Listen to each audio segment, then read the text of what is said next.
Good evening, fellow Ontario Liberals. Bonsoir tout le monde.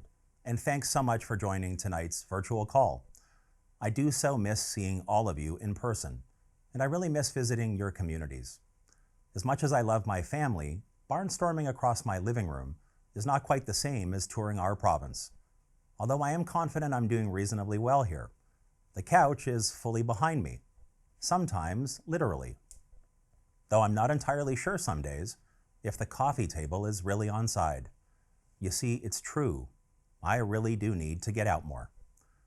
I'm working hard from home and from the office. I really miss being on the road and being with all of you. What a time this is.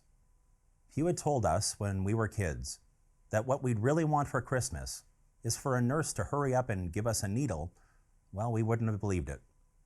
I know it's been tough on everyone, and that we're all sick and tired of online meetings, which is to say, I deeply appreciate you joining me today. Speeches aren't every Ontario Liberal's favorite thing about politics, and sitting through one when there isn't a hospitality suite or even an open bar waiting outside, well, that takes special devotion to our party. Then again, you are special, and you are absolutely devoted.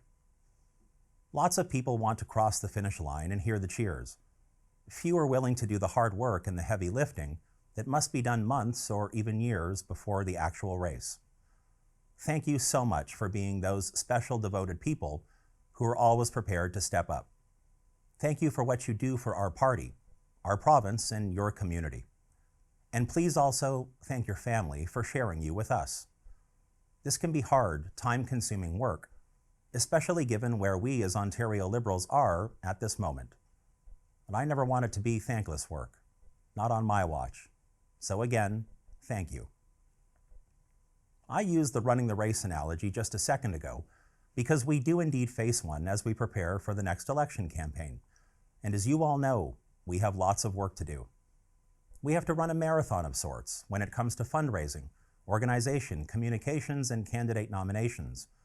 And with the still present threat of an early election call at some point in 2021, we may have to complete our work in the time it normally takes to run a sprint. And so this evening, I want to talk about what may be the most crucial element of our work. I'm going to explain why I believe it matters so very much. I'll talk about the principles that will guide us in it. I'll talk about who we're fighting for, who we're working for when we engage in it. I'm talking about our policy and platform development process. I'm honored and excited tonight to announce that this process, a party process, will begin very early in the new year. It will engage you and every single Ontario Liberal from across this province who wants to participate. It will be an open and honest discussion. And in that spirit of openness and honesty, I want you to know that I believe the process we use this time must be different from what we've done in the past. You see, historically, despite good intentions, we've far too often pretended to consult instead of really including party members. I pledged to do it differently while I was running for leader, and now I'm determined to follow through on my commitment to you. Now, this doesn't mean that every single idea put forward will make it into the final platform. In a party as diverse as ours, we're bound to get conflicting and even contradictory input. It does mean our outreach will be real, and party members will have an authentic chance to participate and contribute. I feel a profound responsibility to get this right, and getting it right is crucial if Ontario Liberals are to gain the trust of the people of this province. We have to be honest with ourselves. Despite best efforts, we fell out of touch when last in government. We have to show that we've learned our lesson, that we're prepared to listen to people, and that listening has to start here at home, in our own Ontario Liberal family. Today we have roughly 74,000 party members, engaged in the life of their communities and dedicated to their province. That's one hell of a focus group. More importantly, that's one powerful engine for positive change. Fellow Ontario Liberals, we have to get this right, because I believe deep down and with absolute certainty, it will be the most important thing we will do ever as Ontario Liberals. Now I know that that's a big statement, especially when you consider that in years past, we improved publicly funded education, closed coal plants, protected green space, built hospitals, and staffed those hospitals with thousands of new doctors and nurses. We built a modern economy, shone a light on systemic racism and discrimination, embarked on meaningful reconciliation with Indigenous peoples, and helped to strengthen our national pension plan. Well, all of that is true. And it's just as true that today, Ontario faces a massive, complicated, urgent, and profound challenge.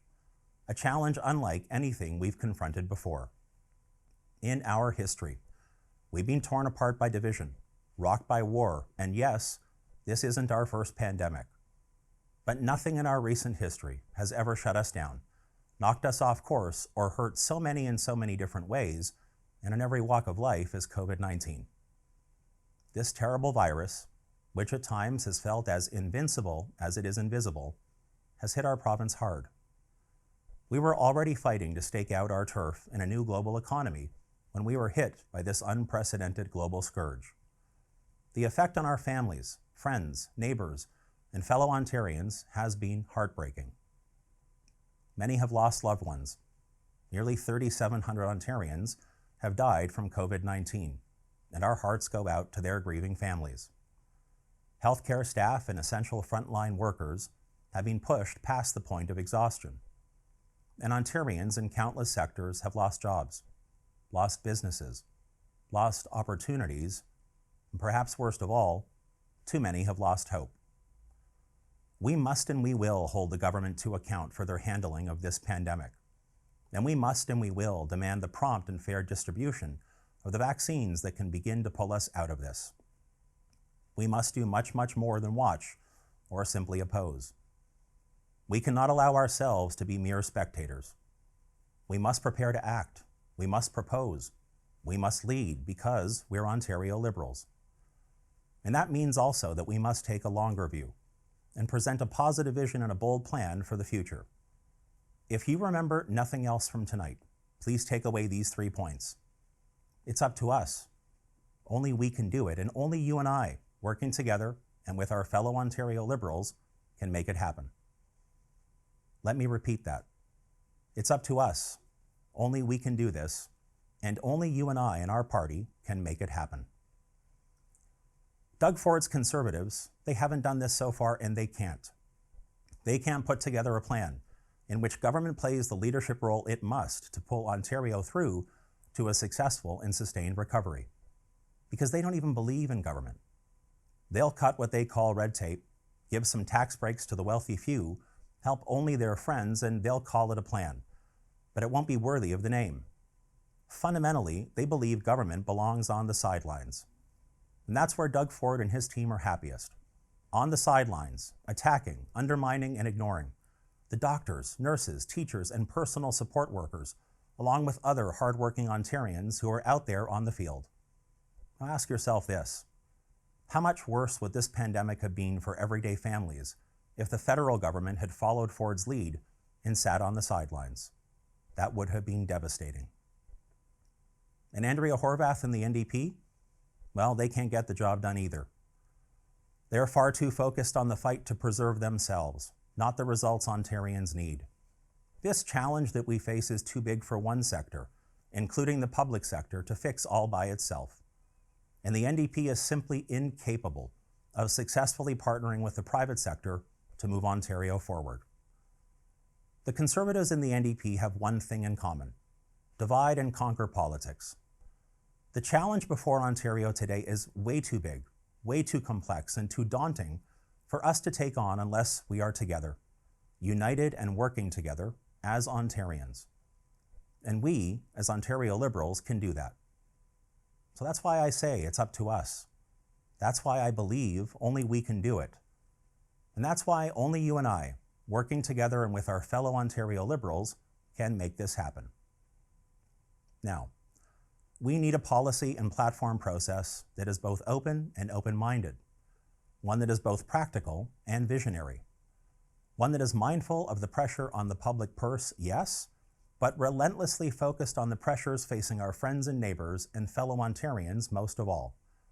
With individuals, families, and communities facing pressures we simply could not have imagined a year ago, we must develop a plan that is both compassionate and comprehensive. We've never faced anything like this before. and we've been called by history to tackle something that has hit every family, every region, every sector, every one of us. So where as Ontario Liberals do we start?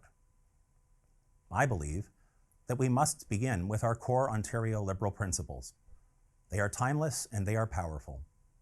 We know, for example, that our plan must be built on a bedrock of fairness and equity, on the belief that everyone deserves a genuine opportunity to go as far in life as their talent and effort will take them, on the belief that your station in life is only a starting point, not a life sentence, and the belief that no life, no family, no community is static, that progress can only be achieved when we all have the chance to move forward. So as we develop a new plan to conquer an unprecedented challenge, let's build it on a strong Ontario Liberal foundation, one that stands on 4 pillars I believe we can all agree upon. The first will always be publicly funded education. If we don't get that right, your kids and mine won't be able to reclaim their future and realize their potential. And Ontario won't be able to first tackle this crisis and then take on the world. Another will always be universal public health care. It makes us compassionate and competitive at the same time. And after what we've all been through this year, its importance to our strength has never been more obvious.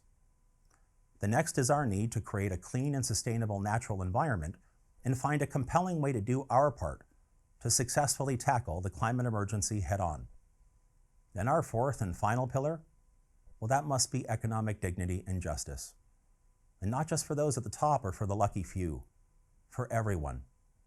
Opportunity for all, free of barriers, including systemic racism, sexism, and all forms of prejudice.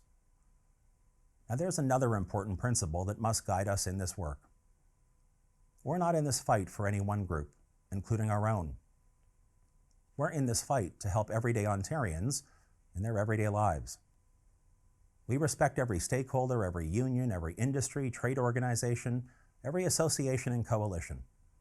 We value the input from every scholar, every think tank, every expert. In fact, we embrace expertise just as we believe in science. And I also want us all to remember, we do not win, we do not get to serve in government, and we will not succeed as a government if we merely look to tally up how many acronyms and groups we can stack in our corner. We win, we serve, and we succeed when we present and deliver on a plan that makes a real positive difference in the everyday lives of our fellow Ontarians. That's our mission. Our communities, our economy, our province can only thrive when families who are turning to food banks today have a real shot at a better tomorrow. When all businesses, and particularly our small businesses, are not just reopened, they're re-energized. When a job is not only something you hope for and cling to, it's something that makes you proud and prosperous and optimistic that you can truly make it, and so can your kids and their kids right here in our Ontario. We will win, and we will serve in government, and we will succeed when we come together to build, present, and deliver on a plan that does more than help Ontario's recovery. This must be a plan for Ontario's renaissance, a plan to resurrect the hopes and dreams of the people we serve, a plan as ambitious and optimistic as it is realistic, one rooted in our Ontario Liberal principles and values, and one designed to improve the real everyday lives of Ontarians of all ages, in every walk of life and in every corner of this great province. My Ontario Liberal friends, ours is not an easy road, but it is absolutely one worth traveling, now more than ever before, because it really is up to us. Only we can do it, and only we, working together with our fellow Ontario Liberals, can make it happen. Thank you all so very much. Please stay safe, and I wish you and yours happy holidays and all the very best for an incredible new year.